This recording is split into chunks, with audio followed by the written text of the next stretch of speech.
समस्त को स्वागत। तो आज आम डिस्कसन करबा डायग्नोस्टिक असेसमेंट इन ईवीएस। तो डायग्नोस्टिक असेसमेंट केमती आम एनवायरमेंटल स्टडी रे करि परिबा से विषय में डिस्कसन करबा। तो ता पूर्व तुम जानि रखिबा उचित कि असेसमेंट कौन, एटा तुम समस्ते परिचित थिबो ई वर्ड सहित असेसमेंट इवैल्यूएशन और मेजरमेंट। जदि तुम जानि ना हो तबे गोटे वीडियो मु ऑलरेडी अपलोड करि सारिछि, ताकू तुम देखि नबो। तथापि मु आउथरे कहि दोछि असेसमेंट कौन, what is assessment. Assessment is the process of gathering data about the student's performance, knowledge or interest using different tools। तो ये डेफिनेशन दिया है, आम डेफिनेशन अनुसार जीवा ना, मुझे कहूँ तुम शुण मन रखिब ताकू। तो आगु आम इभालुएसन पिला को करूँ। इभालुएसन अर्थ कौन, जजमेंट। आम पिला को एट लास्ट जमीक वार्षिक परीक्षा और षाण्मासिक परीक्षा एट लास्ट आम जज करूँ कि कौ पिला भल पढ़ुची कौ पिला भल पढ़ू ना अकॉर्डिंग टू देयर नंबर। किंतु एसेसमेंट कौन, एसेसमेंट होची आमे पिलार होलिस्टिक डेवलपमेंट कथा भाबुचु। सबु दिग को आमे पिलार एसेस करूचु। पिला कौथरे माने भल एक्सपर्ट अच्छी, तार क्रिएटिविटी कौन अच्छी, सी व्यवहार केमती देखौची टीचर मानक सहित, सांगसाथी मानक सहित सी केमती मिसुची, तार नंबर केमती कौन आसुची, कौ सब्जेक्ट तार भल सी करि पारची, कौ सब्जेक्ट वीकनेस अच्छी तार। तो सबु जिनस गुडा को आमे एसेस करूचु केमती तार ग्रो हेई पारिबो, बुझिला। तो एसेसमेंटा कंटिन्यूअस चली थाए, माने वर्ष सारा चली थाए।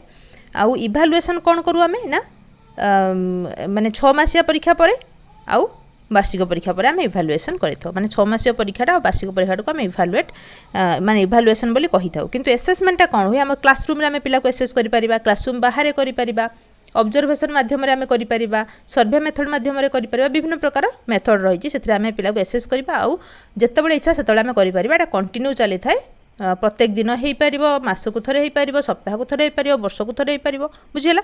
तो एसेसमेंटा हूँ या। तो एसेसमेंटा हूँ गोटे इनफॉरमेशन और डाटा कलेक्शन करिवार टूल।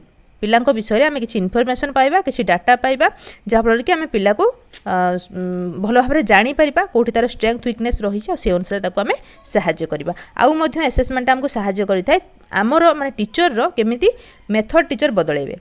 तो सब पिला मेथड सामान एप्लाय कले हम ना, कौ पिला कौ मेथड रे बुझी पारुची, तो सही अनुसार आम आमको चेंज करवा, आम पढ़ा प्रोसेस को चेंज करवा। तो सहीटा साहाय्य करें आमको एसेसमेंट।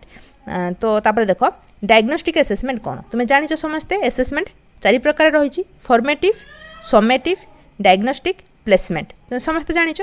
तो सेगुड़ा को आम तो ये पढ़ा ना, आम केवल डायग्नोस्टिक एसेसमेंट कथा पढ़ा। तो डायग्नोस्टिक एसेसमेंट ओडिया होची बा आम ताकू कहूँ निदानात्मक परीक्षण। तो निदानात्मक माने कौन, डायग्नोस करवा। डायग्नोसिस तुम्हें जानी थो, डॉक्टर माने जो डायग्नोस करती, डायग्नोसिस करती। तो कौन पर डायग्नोसिस करा जाए ना, कौटी प्रॉब्लम रही जाइए। पेट जदि तुम बथा करुच्ची तो कौटी कौन पर बथा हो, तो डायग्नोसिस से करा जाए। तो टीचिंग लाइन भी सही सेम जिनस, कौन प्रॉब्लम रही पिलार, कौन पर से आंसर दे पारुनी, कौटी से बुझी पारुना, कौटी से डिफिकल्टी फेस करुच्ची, जिनसा जाना हूँ डायग्नोस्टिक एसेसमेंट। सिंपल वे बुझीपार। तो पिलार असुविधा कौटी रोचे से जाना हूँ diagnostic assessment. Diagnostic assessment is today's means of understanding how to modify tomorrow's instruction according to Tomlinson. तो टॉमलिनसन कौन कही ना, डायग्नोस्टिक एसेसमेंटा हूँ गोटे मॉडिफाई करिवार प्रोसेस। जदि आज कौन मेथड रे आमर भूल रही जाइए, आज जदि आम जो दिगरे प्रॉब्लम सॉल्व करने को जाऊँ से दिगरे हो पारा ना, तो ताकू आम काली मॉडिफाई करवा, आउ अलग दिगरे गोटे जीवा, जहाँफल कि आम प्रॉब्लम सॉल्यूशन पाखे पहुँची पारिबा, बुझेला। मॉडिफाई टुमोरोज इंस्ट्रक्शन, तो आम बुझीबा कालीर इंस्ट्रक्शन टाक माने आसंता कालीर इंस्ट्रक्शन टाक आम केमिति बदलेबा। कहीं बुझिले सहीटा, कहीं आज जो प्रॉब्लम आम फेस कलु, जो प्रोसेस आम तार सॉल्यूशन आड़ को गलु, से आम सक्सेस हेलु ना, तो आमर किसी प्रॉब्लम रहीगला। तो काली केमिति आम मॉडिफाई ताकू करबा, सेटा जानिबा होची डायग्नोस्टिक एसेसमेंट। जदि आज गोटे पिला क्लास रे आंसर दे पारु नाही, तो आम एसेस कलु कौटी सी आंसर दे पारु नाही, कौन तार प्रॉब्लम रहिला। काली टीचर कौन करिवे ना, अलग वे रे ताकू पढ़ाइबे, जोठी प्रॉब्लम रहिथिला ताकू केमिति पिला बुझी पारिबो, सेतिपई तांकर मेथड टाकू से मॉडिफाई करिवे, सेटा होची डायग्नोस्टिक एसेसमेंट टॉमलिनसन को अनुसार। तो तुम्हें मन रखिबो डायग्नोस्टिक एसेसमेंटा पिलार प्रॉब्लम कौटी रही जाउची सेटा जानिबा पई करा जाई थाए।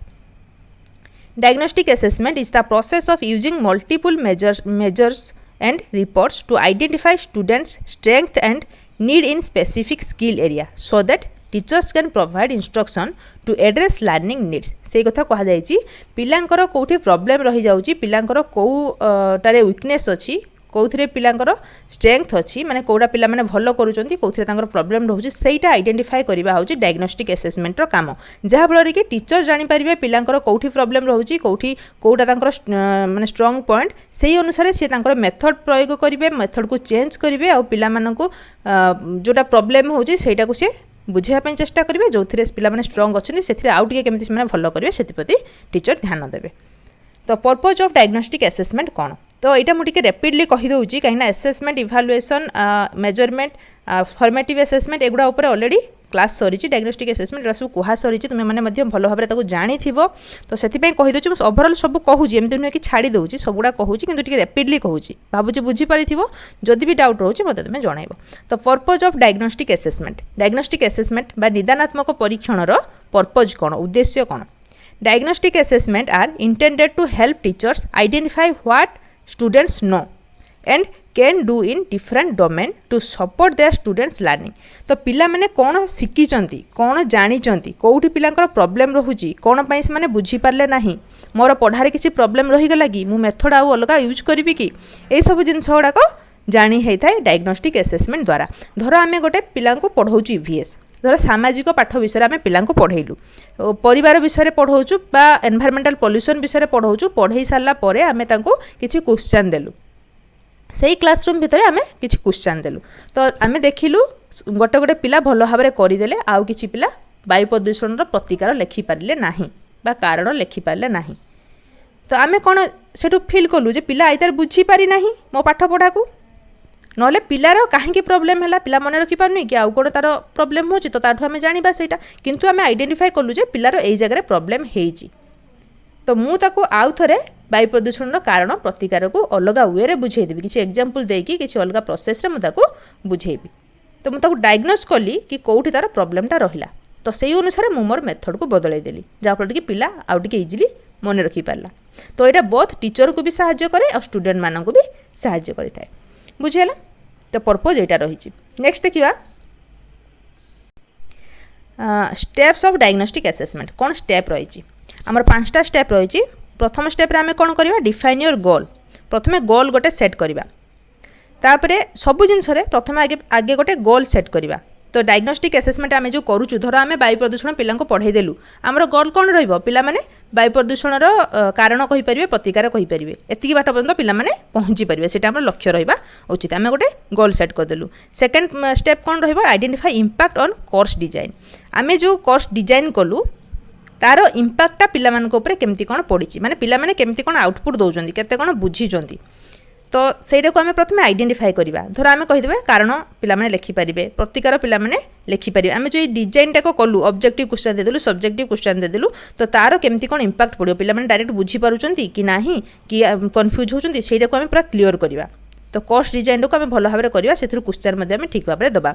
तो थर्ड स्टेप देख एसएस लर्निंग ऑब्जेक्टिव जो आम लर्निंग ऑब्जेक्टिव सेट कलु कौ जिनस गुड़ाक पिला कहींपारे बुझीपारे बा लेखिपारे तो से ऑब्जेक्टिव गुड़ा को आम प्रथम एसेस करिया माने भल भाव में ठीक भाव में दबा लेखिबा आम वायु प्रदूषण पढ़ेलु प्रतिकार कथा ताको सेठी पढ़े ना किंतु आम कहीदेवा जे पिला माने प्रतिकार विषय कहींपारे तो आम तो निजे पढ़े ना तो से ऑब्जेक्टिवटा सेट करवा ठीक नुहे आम जदि पढ़ेबा वायु प्रदूषण कारण कौन एति पर्यंत जदि आम पढ़ेइथिबा किंतु ऑब्जेक्टिव आमर रहिबा वायु प्रदूषण प्रतिकार पिला माने कहींपारे तो पिला माने केमती कहबे आम तो पढ़े ना तो आम आमर ऑब्जेक्टिव कौन रहा दरकार जहाँ आम पढ़ीचु से अनुसार रहा दरकार तो से ऑब्जेक्टिव सेट कर सारा आउ थे एसेस करदे जे आम जहाँ पढ़ीचु से अनुसार आम उद्देश्य रही कि ना वायु प्रदूषण कारण पिला माने कहींपारे एति पर्यंत आमर ऑब्जेक्टिव रहा एसेस करवा।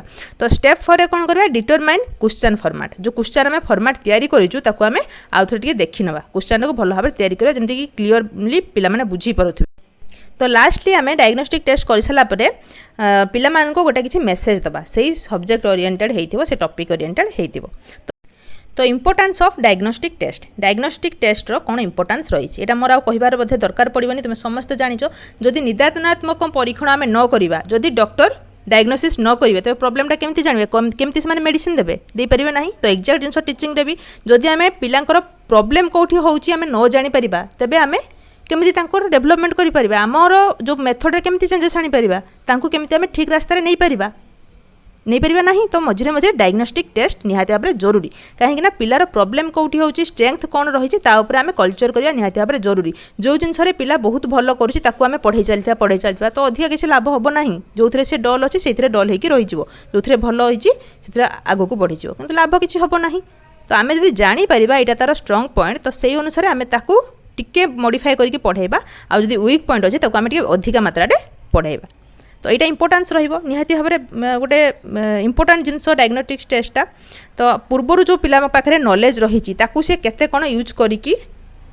नुआ नॉलेज को शिखी पारुची कौ जगह तार प्रॉब्लम रही जाऊँगी से सब जानी हुए तो टीचर से अनुसार पिला गाइड करती से अनुसार निजर मेथड को चेंजेस करती तो बेनिफिट ऑफ डायग्नोस्टिक असेसमेंट देखा इंडिकेट स्टूडेंट्स प्रियर नॉलेज पिलामानकर जो प्रियर नॉलेज पूर्व ज्ञान रही डायग्नोस्टिक असेसमेंट जणै दी थाए केमती कौन पिला जानी केते तार पूर्व ज्ञान रही assess the learning that has occurred during a teaching learning session तो टीचिंग लर्निंग प्रोसेस जो चली क्लासरूम जो टीचर पढ़ाऊँ पढ़ाई सारापर पिला केते कौन शिखी से आमको डायग्नोस्टिक असेसमेंट जणै दिए केते कौन शिखी कौटी कौन प्रॉब्लम रही can help instructor adjust content and activities to encourage more effective learning जदि पिलांकर कौन जगह प्रॉब्लम रही जाऊँ पिला बुझी पाना तो डायग्नोस्टिक टेस्टा टीचर को हेल्प करें मेथड चेंजेस आने केमती टीचिंग टाक आउ टे इफेक्टिव करेंगे केमती रिसोर्सेस यूज करेंगे केमती टीएलएम यूज करेंगे जहाँफल कि पिला माने जोठी प्रॉब्लम रही भल भाव में बुझीपारे तो यही सब रहा आमर